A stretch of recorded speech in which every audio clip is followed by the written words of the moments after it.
বছরের শেষে এসে ফিফা ঘোষণা করল ২০২৪ সালের সেরা ফুটবল একাদশ। পুরো একাদশে রিয়াল মাদ্রিদ আর ম্যানচেস্টার সিটির খেলোয়াড়দের দিয়ে বানানোতে ফুটবল প্রেমীরা যতটা না অবাক হয়েছে, তার চেয়ে বেশি অবাক হয়েছে বিশ্বসেরা দলে মেসির জায়গা না হওয়া নিয়ে। ১৭ বছর ধরে যে মানুষ সেরা দলের তালিকায় জায়গা করে নিচ্ছে, সেই লিওনেল মেসি এবার ফিফপ্রোর বর্ষসেরা ফুটবল একাদশে স্থান মেলেনি। তাহলে কারা কারা এই বর্ষসেরা বিশ্ব একাদশে জায়গা পেলেন, চলুন দেখে নেওয়া যাক। গত সপ্তাহেই ঘোষণা করা হয়ে গিয়েছিল এ বছরের বিশ্বের সেরা ২৬ ফুটবলারের তালিকা। ইউরোপের টানটান উত্তেজনা আর চ্যালেঞ্জিং সব টুর্নামেন্টে খেলতে থাকা খেলোয়াড়দেরকে দেখতে পাওয়া গেছে এই তালিকায়। তবে ২৬ জনের মধ্যে ছিলেন না প্রায় এক দশক ফুটবল বিশ্ব শাসন করা দুই মহারথী, লিওনেল মেসি এবং ক্রিশ্চিয়ানো রোনালদো। বর্তমানে রোনালদো ফুটবল খেলছেন সৌদি আরবে, আর মেসি তার জাদু দেখাচ্ছেন আমেরিকার সকার লিগে। ইউরোপের বাইরে খেলতে থাকা এই দুইজন বাদে বাকি সবাই ছিলেন ইউরোপের বড় বড় ক্লাবগুলোর স্টার ফুটবলার।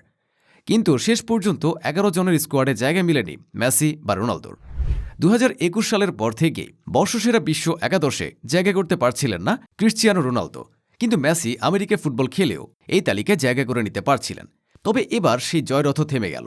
১৭ বছর পর বর্ষসেরা বিশ্ব একাদশ তৈরি হল মেসি রোনালদোর কাউকে ছাড়াই। এবছরের সেরা ১১ জনের মধ্যে ৬ জনই ছিলেন চ্যাম্পিয়ন্স লিগ জেতা রিয়াল মাদ্রিদের। অন্যদিকে ইংলিশ প্রিমিয়ার লিগকে নিজেদের করে নেয়া ম্যানচেস্টার সিটির ৪ জন ফুটবলারের জায়গা হয়েছে এই তালিকায়। দুই দলের বাইরে একমাত্র খেলোয়াড় হিসাবে বর্ষসেরা ফুটবল একাদশে স্থান পেয়েছে লিভারপুলের ডিফেন্ডার ভার্জিল ভ্যান ডিক। দলটির গোলপোস্টের দায়ভার এবার পেয়েছেন ম্যানচেস্টার সিটির ব্রাজিলিয়ান গোলকিপার কুর্তোয়ার। টানা ৩ বার বর্ষসেরা দলের গোলকিপার হওয়ার স্বপ্ন ভাঙল। ৩-৪-৩ ফরমেশনের এই দলটি ডিফেন্স দেখার জন্য সিলেক্ট করা হয়েছে রিয়াল মাদ্রিদের জার্মানি ফুটবলার অ্যান্টনিও রুডিগার এবং স্পেনের ড্যানি কারভালকে। তার সঙ্গ দেবেন লিভারপুলের স্টার ডিফেন্ডার নেদারল্যান্ডের ভার্জিল ভ্যান ডিক।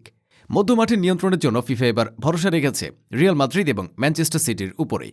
দুই দল থেকে ২ জন করে মোট ৪ জনের নাম প্রকাশ করেছে ফিফা।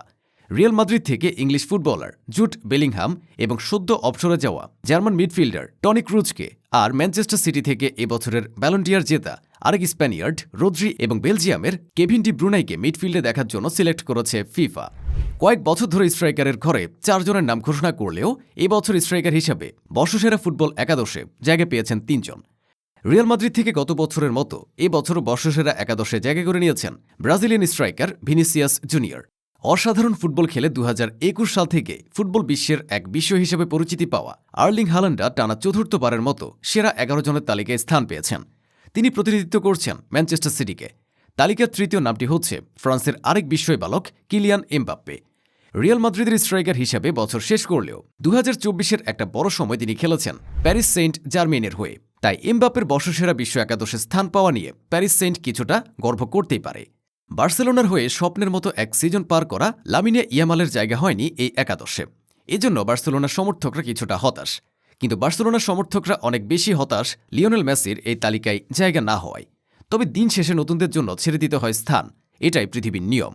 তাই টানা ১৫ বছর সেরা তালিকায় থাকা রোনালদোর মতো টানা ১৭ বছর সেরা তালিকায় থাকা মেসিকেও দেখতে হলো তার থেমে যাওয়ার এই মুহূর্তটাকে।